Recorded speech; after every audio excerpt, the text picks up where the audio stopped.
Les huîtres, on en parle énormément chaque année pendant la période des fêtes. Et on voit apparaître plein de publications sur les réseaux, dans la presse grand public, sur les bienfaits de ces huîtres pour notre santé. Mais alors la question, elle est simple. Si c'est si bon pour la santé, pourquoi on ne recommanderait pas d'en consommer régulièrement, voire tous les jours, tout au long de l'année? On va voir ensemble ce que les huîtres peuvent apporter à notre santé et à la fin de la vidéo, je vous dirai comment, à mon avis, il est raisonnable de consommer des huîtres tout au long de l'année et il y aura quelques situations où on dira de faire vraiment gaffe. Mais en dehors de ces cas, alors est-ce que l'huître c'est un super aliment à consommer toute l'année? Juste avant de répondre à la question, je vous rappelle que cette chaîne est totalement indépendante de l'industrie pharmaceutique et agroalimentaire.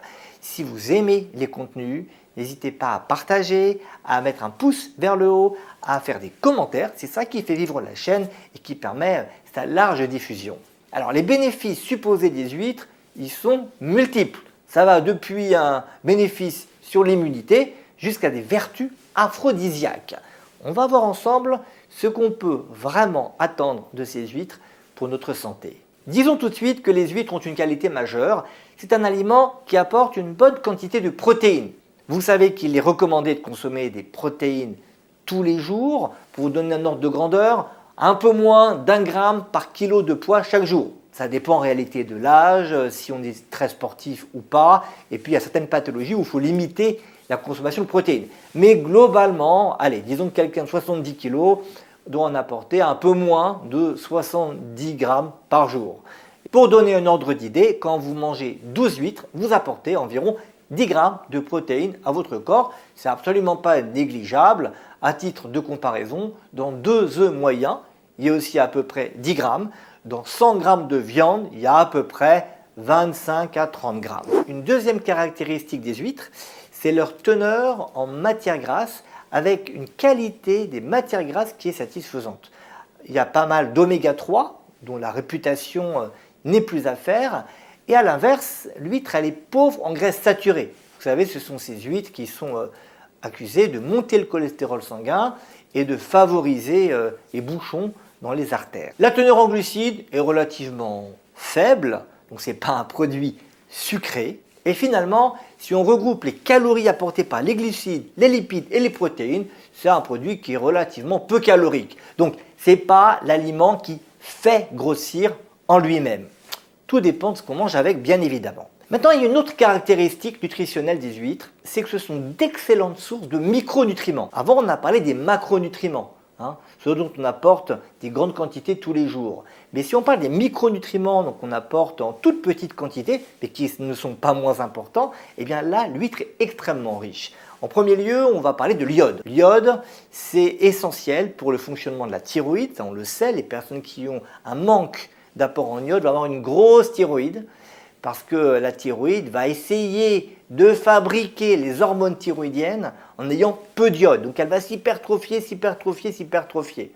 Donc pour éviter ces goitres, il faut amener suffisamment d'iode. L'iode est donc essentiel pour le fonctionnement de la thyroïde, pour fabriquer les hormones thyroïdiennes qui sont nécessaires, notamment pour maintenir la température corporelle, pour réguler les dépenses d'énergie, pour faire fabriquer les protéines, bref, on en a absolument besoin.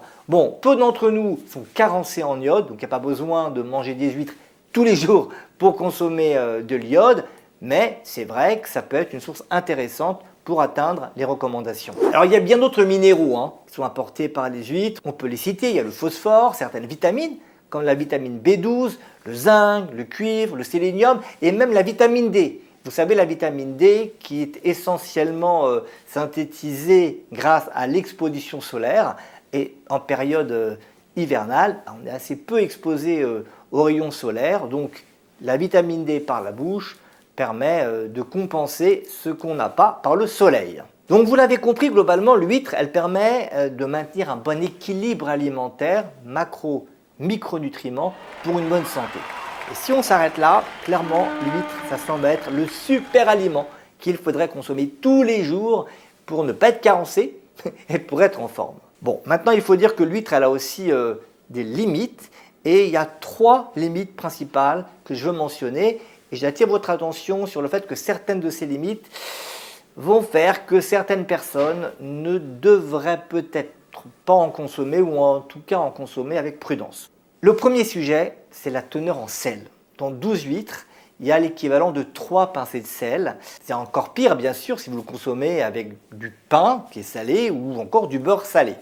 Le second problème, mais c'est encore mal évalué, c'est le problème de la contamination des huîtres par des polluants de la mer. Vous savez que la mer aujourd'hui est polluée un peu partout dans le monde malheureusement, et notamment on y trouve des tout petits plastiques, qu'on appelle les microplastiques. Et si on consomme trop de ces microplastiques, on ne sait pas trop ce que ça fait à l'organisme.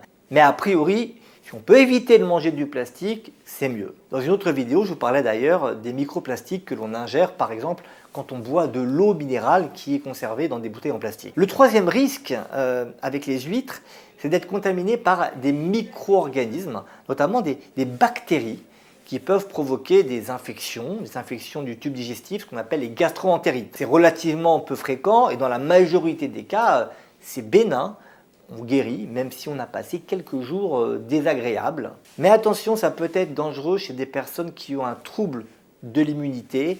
Et attention, s'il vous plaît, attention, chez la femme enceinte, il y a une bactérie particulière qui peut contaminer notamment les huîtres, c'est la listeria. Et cette bactérie, on sait qu'elle est dangereuse pour la femme enceinte et pour le bébé.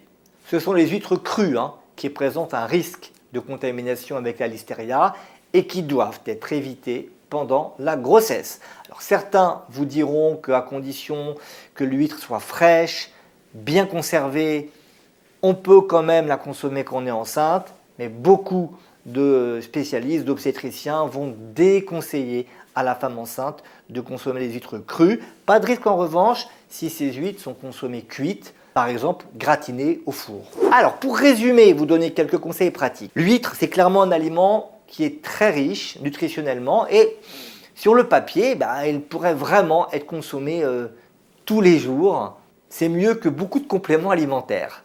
Mais, comme on l'a dit, il faut mettre en garde les personnes qui doivent faire attention à l'apport en sel, en particulier si vous souffrez d'insuffisance cardiaque, c'est-à-dire que le cœur ne peut pas faire son travail correctement. Attention, même un repas avec des huîtres peut aggraver la maladie et il ne faudrait pas devoir aller aux urgences un jour parce que simplement vous avez consommé des huîtres. Et troisième conseil, par précaution, compte tenu des doutes que l'on a sur les polluants, les microplastiques notamment que contiennent les huîtres, il est préférable de ne pas en manger trop souvent. D'ailleurs, même pour le poisson, aujourd'hui la recommandation c'est d'en consommer 2 fois par semaine. Non pas que le poisson n'a pas une bonne composition nutritionnelle, mais à cause des polluants qui touchent malheureusement les poissons aujourd'hui, on recommande de rester à 2 consommations par semaine. Bon, tout cela, ce ne sont que des conseils, ce ne sont pas des injonctions. Vous faites ce que vous voulez, chacun est libre de faire ce qu'il veut en nutrition. C'est ça la force de la nutrition. Merci de m'avoir suivi et je vous dis à très bientôt pour une nouvelle vidéo.